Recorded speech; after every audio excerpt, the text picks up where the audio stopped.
¿Qué tal a todas y a todos? Muy buenos días para ustedes, buenas noches para mí todavía.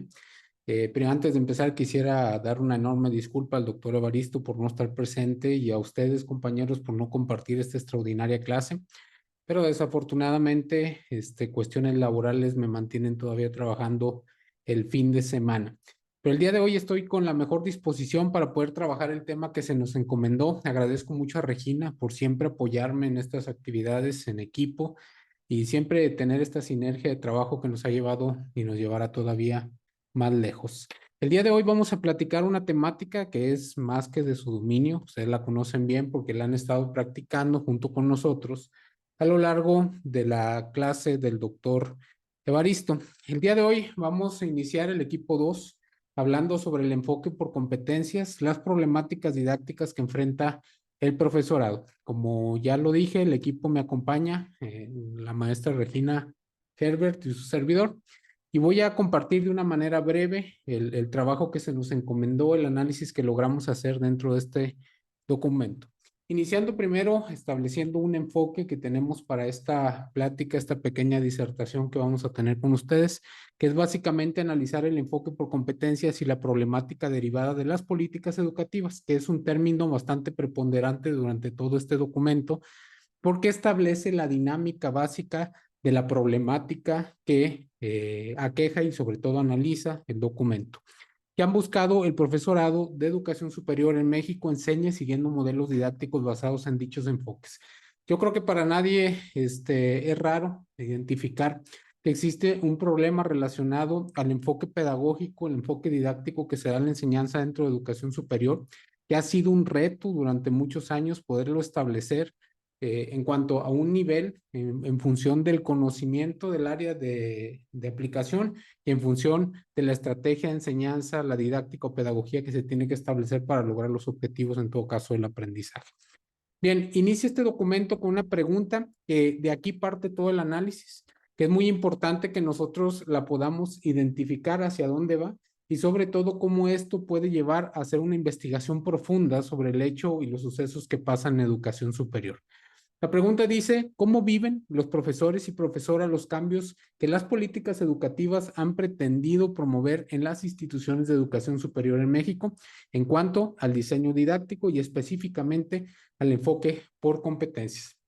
Ustedes, al igual que yo, hemos vivido muchas transiciones educativas, lo cual nos ha representado en muchas de de los sucesos, de muchas de las veces que ha pasado la actualización, la capacitación, pero en todo caso también el miedo, la frustración y todo lo que genera.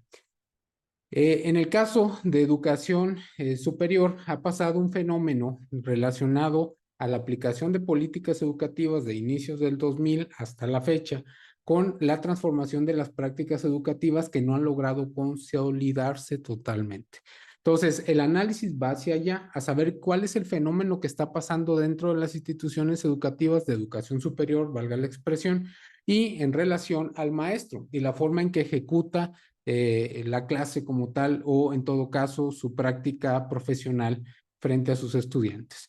Bien, esto es muy importante, esta pregunta. ¿Por qué? Porque empieza con un análisis general de qué tiene que ver una política educativa con un modelo de enseñanza. En otras palabras, qué tiene que ver lo que hace la política con el aula.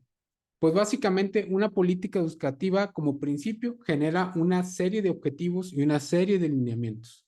Estos lineamientos son establecidos por ley y tienen una base jurídica, inclusive filosófica, que establece como tal un principio macro en el cual todos basamos nuestra ideología y de ahí se promueve la construcción de un modelo curricular, que ustedes lo pueden ver en la pantalla. Y después de construir un modelo curricular, pues se moldea, valga la expresión, o se modela, valga la expresión, un diseño didáctico, mismo que tendrá que buscar en esta y cualquier política educativa emergida hacia el aula la calidad de la enseñanza, en todo caso calidad en el aprendizaje, en todo caso calidad en el servicio.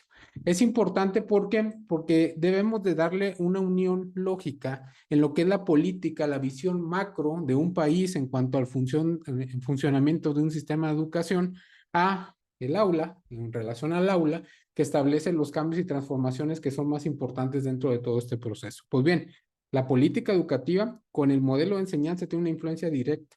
A pesar de que hay varias escaleras para llegar a ella, tiene que haber un impacto directo entre lo que se piensa políticamente hablando y lo que se hace operativamente hablando desde la perspectiva del aula. Bien, tomando en cuenta esto, en México han existido dos reformas que se establecen en el documento más importantes en lo que tiene que ver con las CIES, que es las instituciones de educación superior. La reforma de los 90, que esta reforma fue enfocada en el aprendizaje y también en el desarrollo de habilidades y destrezas para la vida, desde una perspectiva constructivista. Si ustedes recuerdan, en los 90 existía mucho la tendencia constructivista dentro de todos los procesos educativos. Las instituciones de educación superior no eran la excepción. Sin embargo, todavía no se alcanzaba a entender, los maestros todavía no alcanzaban a pellizcar un poquito del proceso pedagógico que implica una clase y hacen otra transformación. Esta por competencias. Y se empezó a emerger dentro pues, de diferentes sistemas, modelos internacionales y llegó a México a finales de los 90 y empezó a generar operatividad de los principios de los 2000. Esto implicó para el maestro un cambio rotundo nuevamente del planteamiento que estábamos teniendo del principio educativo para poderlo llevar ahora a un sistema que nacía de la globalización económica y por supuesto del mundo del trabajo. Significa que los intereses industriales, los intereses comerciales hacían posible el desarrollo de un modelo educativo que se enfocaba más a desarrollar a un tipo de estudiante o a un tipo de profesional más enfocado al mundo que tenía que ver con la economía y con el trabajo. Es importante que lo sepamos porque no se ha logrado consolidar una transformación desde la perspectiva del documento, que claro, el documento está hablando de 2010, 2013, que es la mayor proyección que alcancé a notar entre el 2010 y 2013.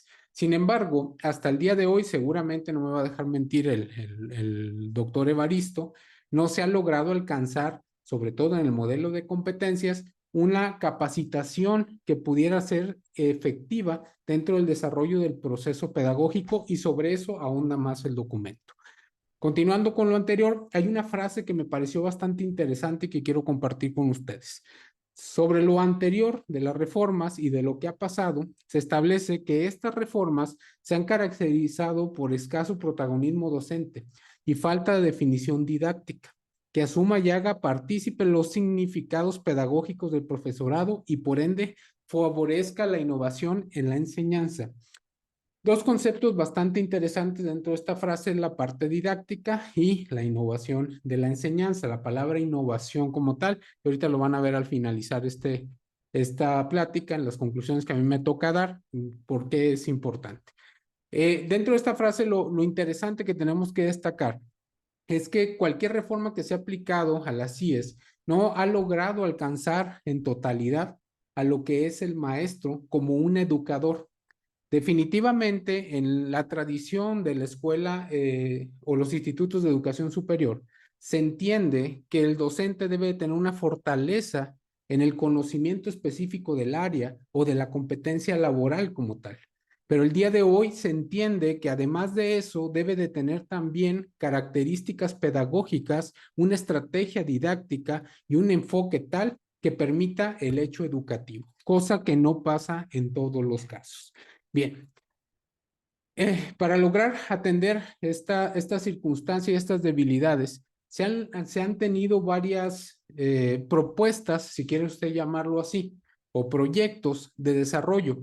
La Asociación Nacional de Universidades e Instituciones de Educación Superior, no sé si la identifiquen, es la ANUIES, o no sé cómo se pronuncia, pero las siglas son ANUIES. Esta asociación nacional ha pretendido con esfuerzos generar desde hace un tiempo para acá programas de capacitación que no han logrado todavía darle al punto y a la necesidad que se tiene en cuanto al fomento de esta vocación pedagógica dentro de los docentes de instituciones educativas. Sin embargo, el documento establece que existe actualmente, bueno, en la actualidad del documento, un proyecto que se llama Proyecto Tuning en América Latina, mismo que surge de un proyecto Tuning de Europa, en el cual pretende tres puntos básicos: generar efectividad, transparencia y calidad. es importante que entendamos que este proyecto Tuning aparece justamente entre el 2004 y el 2006.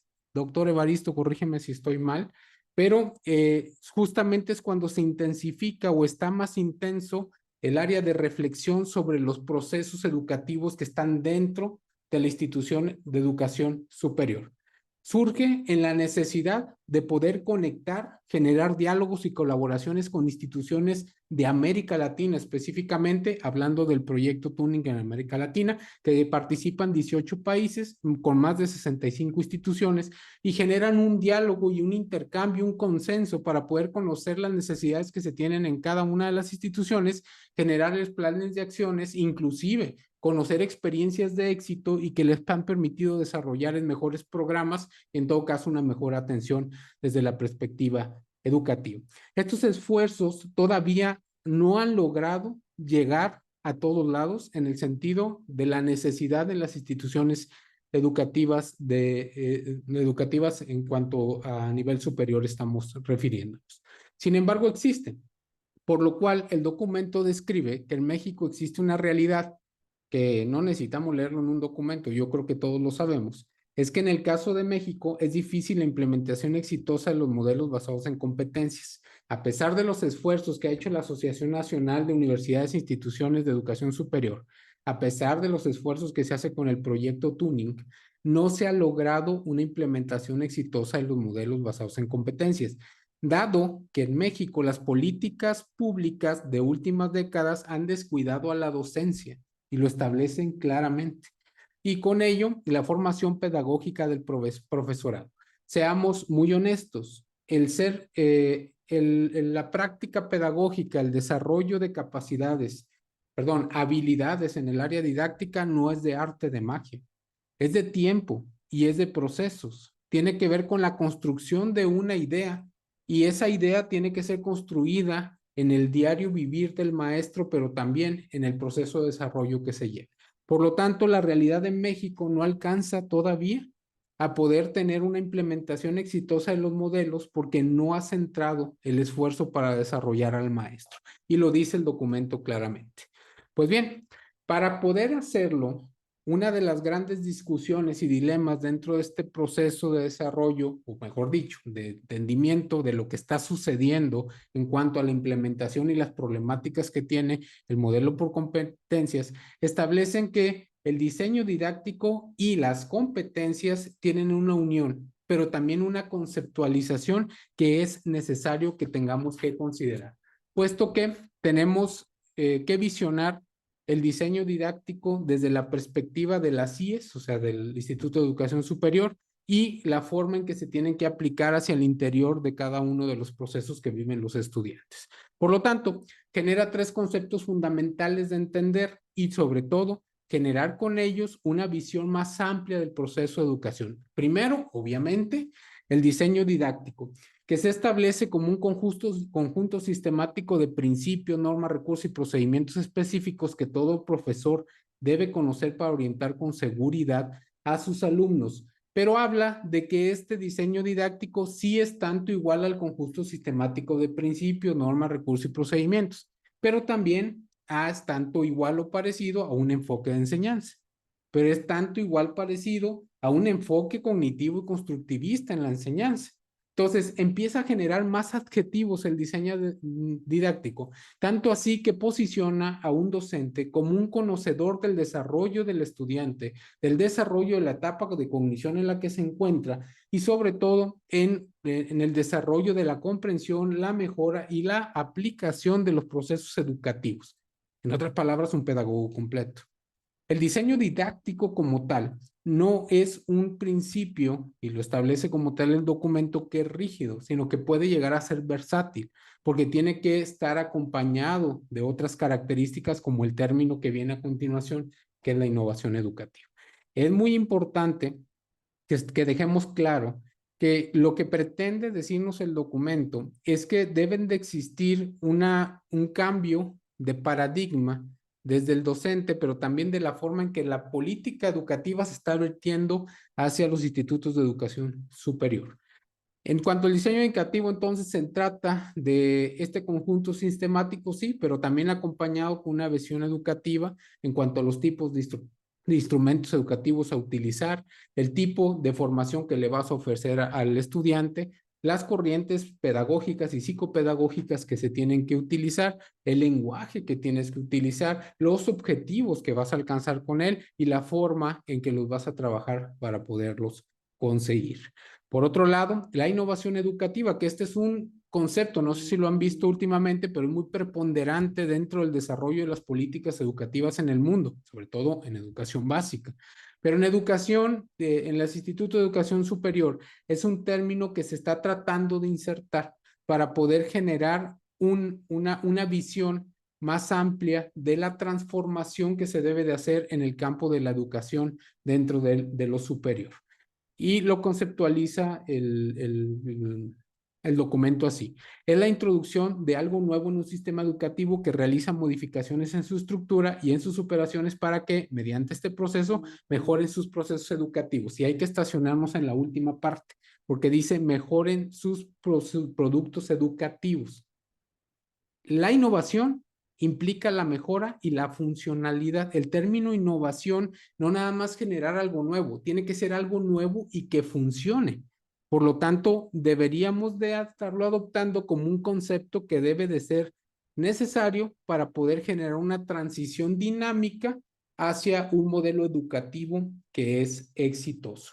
Bien, esto incluye entonces la mejora de las prácticas educativas por prácticas educativas innovadoras, pero también con tareas de alto nivel que implican, por un lado, consideraciones institucionales desde la perspectiva económica, la forma de vida, las instalaciones, los recursos con los que se cuentan y, por supuesto, por otro lado, la capacitación del personal, que estas dos cosas son necesarias tener para poder desarrollar lo que tiene que ver con la innovación. Y por último, la competencia, que es el centro de toda esta plática.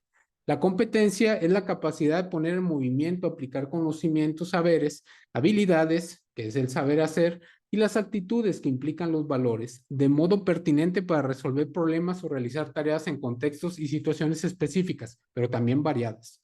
Entonces, les dejo esta información. Va a continuar mi compañera Regina dando la siguiente explicación, pero no me quiero terminar sin antes generar nada más la reflexión de que cuando hablamos de educación, institución de educación superior, estamos hablando de un abanico muy grande de posibilidades, pero también de problemáticas, porque prácticamente se desarrollan por cada una de las instituciones. Qué gusto saludarlos, aunque sea a las distancias. Les mando un fuerte abrazo. Doctor Evaristo, gracias por la oportunidad. Nos vemos.